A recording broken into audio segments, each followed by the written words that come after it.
வணக்கம் மக்களே, நான் உங்கள் எஸ்கே இன்ஃபினிஷ் கமர்ஷியல் கிச்சன் பார்ட்னர். நம்ம இன்னைக்கு பார்க்க போற ப்ராடக்ட் என்னன்னு பாத்தீங்கன்னா ஐஸ் பாக்ஸ் தான்.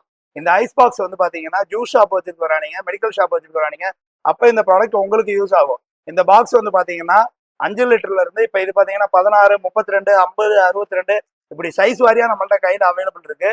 இந்த ஐஸ் பாக்ஸ் வந்து பாத்தீங்கன்னா நீங்க ஓபன் பண்ணாம வச்சீங்கன்னா 24 ஹவர்ஸ் வரைக்கும் உங்களுக்கு அப்படியே சில்னஸ் நிற்கும். நீங்க அடிக்கடி திறந்து மூடினீங்கன்னா அதுல ஒரு 8 மணி நேரம் நிக்கும்னு வச்சுக்கோங்களேன். இதுவே தாராளமா உங்களோட ஜூஸ் ஷாப்புக்கு போதுமானது. நம்ம ஸ்கொயர் டைப்ல பார்த்த மாதிரியே இது ரவுண்ட் டைப்ல உள்ள ஐஸ் பாக்ஸ் தான். இது வந்து கோல்டு மட்டும் இல்ல, ஹாட்டும் யூஸ் பண்ணலாம். இதுல நீங்க உள்ள ஐஸ் போடணுன்ற அவசியம் இல்லை. ஹாட்டா வச்சா ஹாட்டா இருக்கும், கோல்டா வச்சா கோல்டா இருக்கும். இது வந்து பாத்தீங்கன்னா உங்களுக்கு ஒரு டிராவல்ல ஃபுட் எடுத்துட்டு போறதோ, கூல்ட்ரிங்க்ஸ் எடுத்துட்டு போறதோ எல்லாத்துக்குமே உங்களுக்கு இந்த ப்ராடக்ட் யூஸ் ஆகும். இந்த மாதிரி ஐஸ் பாக்ஸ் உங்களுக்கு நீட் இருந்துச்சுன்னா நம்ம எஸ்கே கான்டாக்ட் பண்ணுங்க, நம்ம பேஜை ஃபாலோ பண்ணுங்க. நான் உங்கள் எஸ்கே இன்ஃபினிஷ் கமர்ஷியல் கிச்சன் பார்ட்னர். தேங்க்யூ. கேன் இண்டஸ்ட்ரீஸ் எங்கே இருக்குன்னா திருச்சி தாராநல்லூரில் ஹெச்டிஎஃப்சி பேங்க் ஆப்போசிட்டில் இருக்குது. அனைவரும் வரணும், ஆதரவு தரணும்.